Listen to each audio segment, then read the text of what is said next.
I smiled the night my father tried to have me declared insane. Not because I was scared. Not because I was broken. But because, for the first time in 5 years, he had finally made a mistake I could use against him. He thought he was about to take everything from me. He didn't realize, he had just handed me the final piece of his own destruction. If you've ever been underestimated, betrayed, or quietly pushed aside, subscribe now, and tell me in the comments where you're watching from. Because this story isn't about revenge. It's about precision. And how silence can bankrupt a king. People see the headlines, $580 million hotel empire, young female CEO, self-made. They never see the silence it was built on. At 29, I learned how to look smaller than I was. Neutral clothes, controlled voice, no wasted words. Power doesn't need volume, it needs timing. And I had mastered both. From my office overlooking downtown Chicago, I watched a life I built from nothing. Not inherited. Not gifted. Built. 5 years ago, I had no safety net. No family name. No connections. Just Liam, and a decision that cost me everything. He was an architect with more integrity than money. My father called him a liability. I called him my future. Choosing him meant losing everything else. And I did. No warning. No goodbye. Just a door closing behind me, and a silence that never reached out again. That silence became my foundation. But what I didn't know back then was that my father never stopped watching. My father, Victor Voss, didn't believe in love. He believed in leverage. To the world, he was a visionary at sharp suits, sharper deals, the kind of man who could walk into a room and leave owning half of it. But behind closed doors, control was his only language. Every relationship was a transaction. Every person, an asset, or a liability. And I became his biggest liability the moment I chose Liam. At 24, I stood in his office, the same one I now owned in a different city, and watched him erase me without raising his voice. "You can marry him," he said calmly, signing a document without looking up. "But you won't do it as my daughter." No shouting. No anger. Just removal. Within weeks, doors started closing. Job offers disappeared. Firms Liam had interviewed with suddenly changed direction. Friends stopped calling. Invitations vanished. It wasn't coincidence. It was him. He didn't need to chase us. He just made sure nowhere else would catch us. And the worst part? He never checked if we survived. The first time he reminded me I no longer existed, it wasn't loud. It was surgical. A month after I left, I tried to open my first small consulting account. Nothing ambitious, just enough to start rebuilding. I walked into the bank with a plan, documents prepared, confidence carefully stitched together. The manager smiled until he saw my name. That's when everything shifted. His tone cooled. His posture stiffened. He excused himself, stepped into the back office, and when he returned, the warmth was gone. "I'm sorry, Ms. Voss. We won't be able to proceed." No explanation. No reason. Just a quiet rejection that felt rehearsed. It happened again the next day. And the day after that. Different places. Same outcome. No one said his name. But I didn't need them to. My father wasn't shouting. He wasn't threatening. He was erasing me, piece by piece. And I realized something chilling in that moment. He didn't want me to fail loudly. He wanted me to disappear quietly. So the question became, how do you fight someone who refuses to be seen? The worst part wasn't losing opportunities. It was how publicly he made sure I didn't deserve them. 3 months after leaving, I was invited unexpectedly to a small industry networking event. It felt like a crack in the wall he had built around me. A chance. I prepared like everything depended on it. Because it did. When I walked in, conversations slowed. Not stopped, just shifted. Subtle glances. Polite smiles that never reached the eyes. Then I heard it. She's Victor Voss's daughter, the one who ran off. Not left. Not I chose. Ran off. By the time I introduced myself to the first executive, he already knew. His handshake was loose, distracted. I've heard complicated things, he said carefully. Complicated. That word followed me the entire night. No one asked about my work. No one cared about my ideas. I wasn't a professional in that room. I was a warning. And as I stood there, holding a glass I never drank from, I understood something deeper than rejection. He didn't just cut me off. He rewrote me. The question was no longer how he was doing it, but how far he was willing to go. Reputation was the first thing he took. Stability was the second. 6 months after I left, the savings were gone. Every attempt to rebuild had been quietly blocked. Every door led back to the same invisible wall. We downsized twice. Then once more.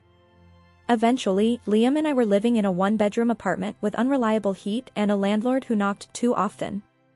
I sold everything that had once defined my old life, designer clothes, jewelry, even my watch. Not because I wanted to survive. Because I refused to crawl back. Liam never complained. Not once. Even when I caught him reviewing rejection emails late at night, pretending they didn't matter. But I knew why they came. My father hadn't just erased me. He marked us. And the world followed. One night, sitting on the kitchen floor with unpaid bills spread between us, I felt something crack, not loudly, not dramatically, just enough to change me. I wasn't afraid anymore. I was done waiting for things to get better. Because they wouldn't. Not unless I made them. And for the first time, I stopped thinking like his daughter. I didn't break down the way people expect. No screaming. No dramatic collapse. Just silence. The kind that settles slowly and stays. I stopped talking about my father. Stopped reacting to the damage. Stopped explaining myself to people who had already decided who I was. It wasn't surrender. It was control. Every emotion I didn't show became something I could use later. Liam noticed the shift. He didn't question it, he just stayed. Quiet support, steady presence.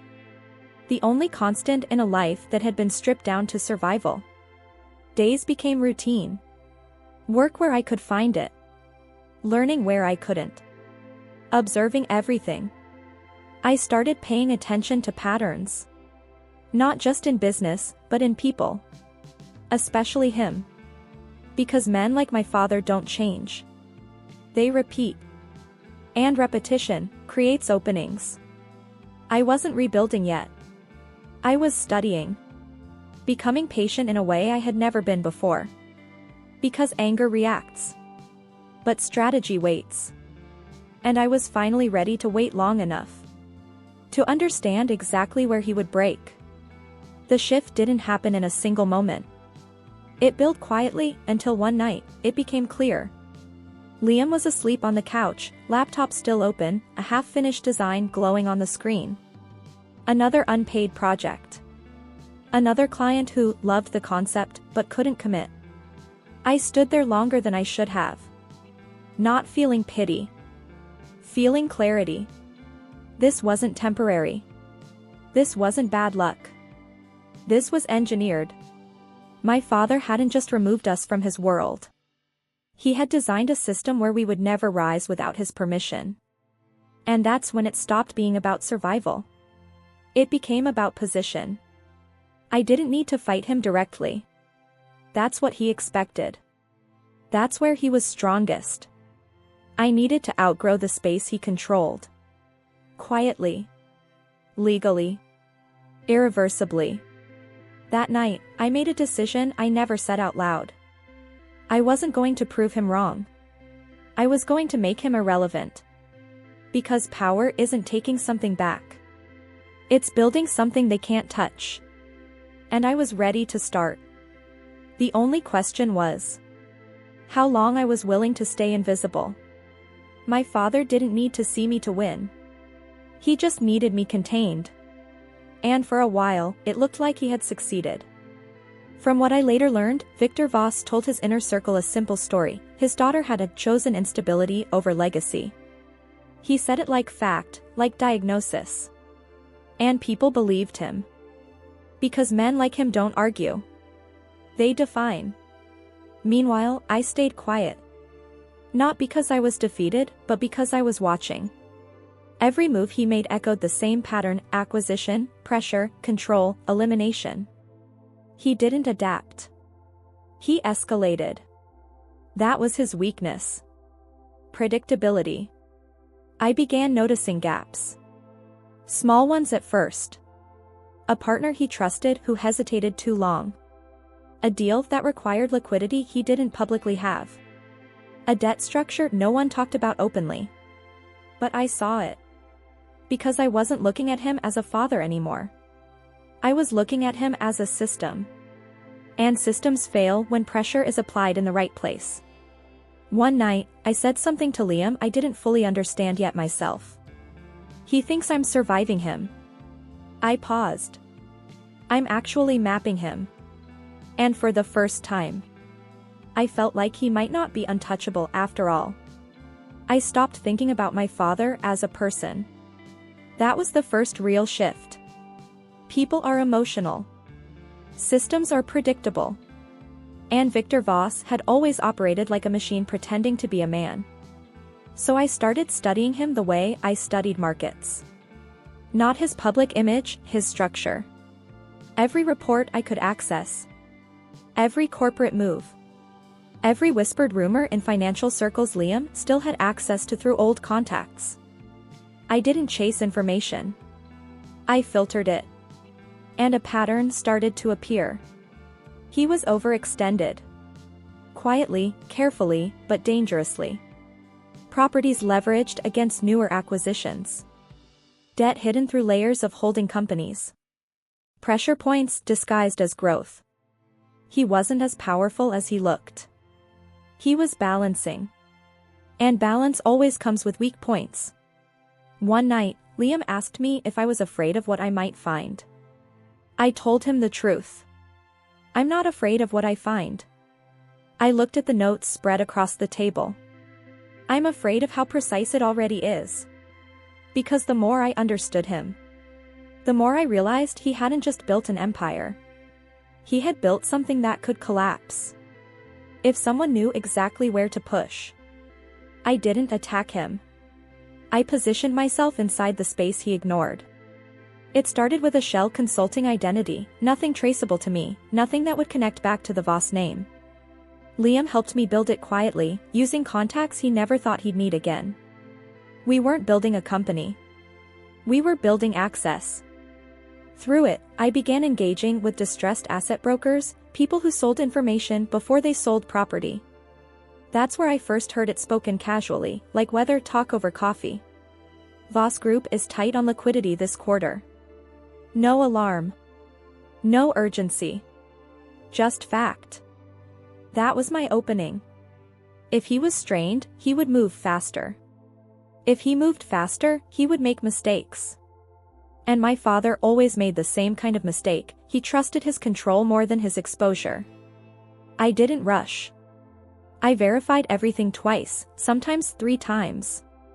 Every detail had to survive scrutiny, because I knew one thing. If he sensed me too early, he wouldn't fight me. He would erase me again. So I stayed invisible. And I placed my first real bet, not on emotion, not on revenge. But on a debt he thought no one was watching. It almost fell apart before it even began. A broker I'd been quietly using stopped responding for 2 days. Then a message appeared, short, careful. Someone asked questions about Voss-related exposure. My stomach didn't drop. It tightened. Because that meant he was still blind, but not inactive. He was testing the edges. I paused everything. Not out of fear, out of discipline. Every instinct I had was screaming to move faster, but speed is what gets noticed. So I slowed down instead. Liam noticed. He didn't ask questions, just placed a cup of coffee next to me and said, "You're closer than you thought, aren't you?" I didn't answer. I couldn't afford certainty in my voice. That night, I reviewed everything again. Every entity, every debt layer, every offshore structure. And then I saw it. A pressure point he had disguised as stability. A liability quietly bundled and sold internally, one he believed was buried deep enough to be irrelevant. But it wasn't buried. It was transferable. And for the first time, I realized this wasn't just about watching him anymore. It was about deciding when he would start falling. To take everything from him, I had to lose something of myself first. The structure I was building required distance, real distance. No traces. No overlap. No emotional leaks. That meant stepping away from Liam's visibility in my work entirely. He noticed immediately. "You're pushing me out," he said one night, not angry, just observant. I didn't deny it. I couldn't. "This isn't about us," I said. But even as I said it, I knew that wasn't fully true. It was about us too. Everything was. I moved my operations deeper into anonymity. Different jurisdictions. Different intermediaries. The work became cleaner, colder. Less human with every layer I added. And in that process, I sacrificed comfort. Sleep. Stability. The illusion of normal life. But the real sacrifice wasn't what I gave up externally. It was the part of me that still wanted justice to feel emotional. Because I was learning something dangerous. If I wanted to beat my father, I couldn't afford to feel like his daughter anymore. And the closer I got, the more I realized the next move wouldn't be reversible. Everything aligned faster than I expected. Not because I rushed it, but because he did. Victor Voss made his move exactly the way I predicted. Quiet restructuring. A private legal push. And then the final piece, an attempt to declare me mentally unstable through falsified psychiatric evaluations tied to a bribed physician. It was elegant. And illegal. The document reached my upfront company first, exactly as planned. Liam saw it before I did and went silent for a full minute. "He's trying to remove you," he said. I nodded. Not remove. Replace. Because the goal was never just control. It was takeover disguised as concern. What my father didn't know was simple. Every step of his plan had already been mirrored. The doctor he bribed? Already documented. The falsified report? Already preserved in original metadata. The intermediaries? Already identified and traced. And the debt I acquired months ago was now fully activated. All I had to do was trigger execution. I looked at the files spread across the table and said quietly, "If he thinks this is the moment he wins." I closed the folder. Then he's already inside the trap. The dinner invitation arrived like nothing had changed. Same address. Same tone. Same controlled elegance that my father always used when he wanted something without admitting it.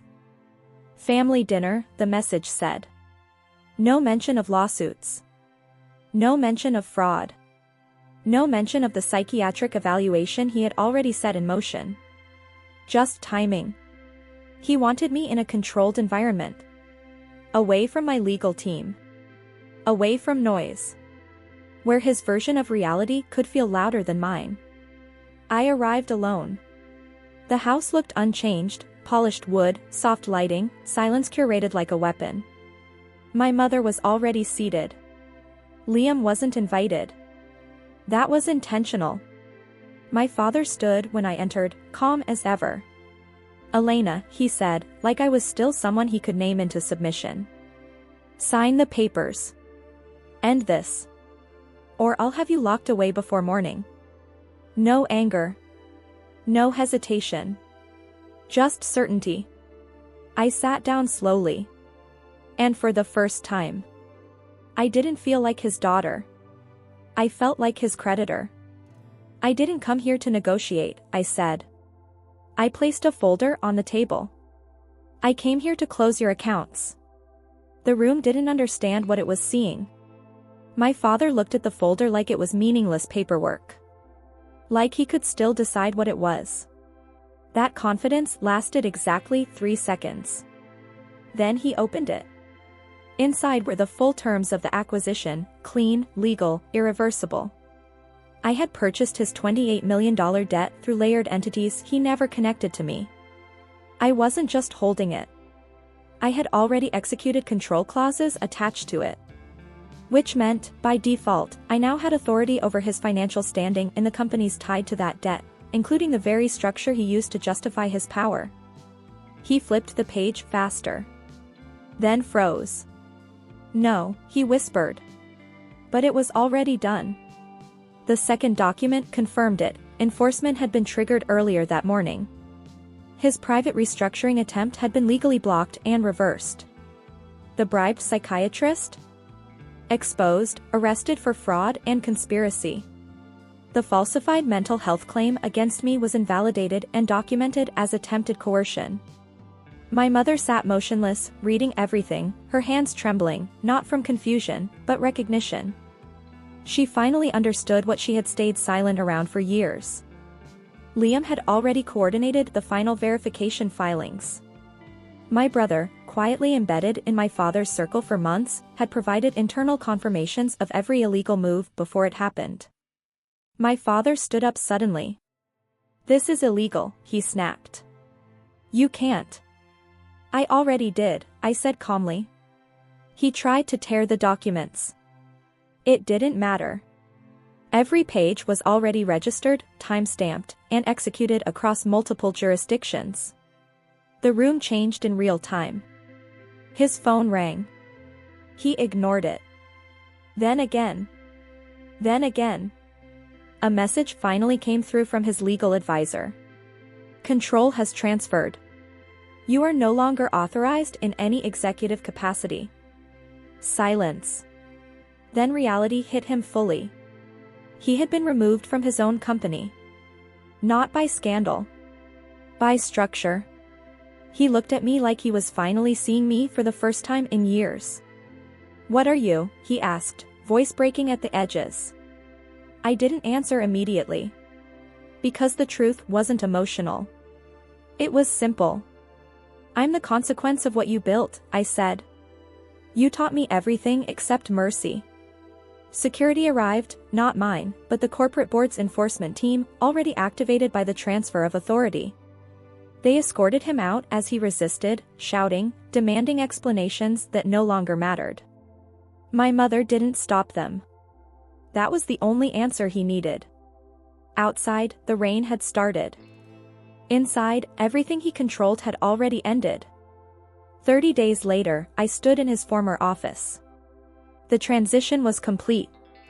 His holdings had been absorbed into my hotel group as part of a structured acquisition agreement, fully legal, fully transparent, signed by entities he never understood were connected. The empire he built didn't disappear. It changed ownership. Liam redesigned the first expansion plans without hesitation. For the first time, his work was no longer blocked, it was funded properly, respected, and scaled. My brother stayed in the system, now officially part of internal governance oversight. My mother sent a single package, a small piece of jewelry that once belonged to my grandmother. No letter. No apology. Just acknowledgement. As for my father, he left the country within weeks. Financially contained, legally monitored, permanently removed from any controlling position. There was no dramatic downfall in the public eye, just a silent exit from relevance. No chaos. No spectacle. Just consequences, delivered with precision. Months later, I stood in one of the new hotel sites overlooking the city. Liam was sketching designs beside me. My brother was reviewing structural acquisitions on a tablet. Life didn't feel like victory. It felt like stability earned the hard way. I didn't take joy in what happened to my father. I took closure. Because everything he tried to do to me, erase me, break me, control me, became the blueprint I used to outgrow him. And for the first time, I wasn't surviving his shadow. I was outside of it completely. If there's one truth left, it's this. Power doesn't always scream when it changes hands. Sometimes, it just stops listening. And when it does, what do you think matters more, forgiveness, or finally being free? If this story stayed with you, take a second to like the video, subscribe to the channel, and turn on notifications so you don't miss the next one. And I want to hear from you in the comments. What would you have done in her place? Walk away, or take everything back? Let me know where you're watching from, and if you want more stories like this, say it clearly so I know what to create next.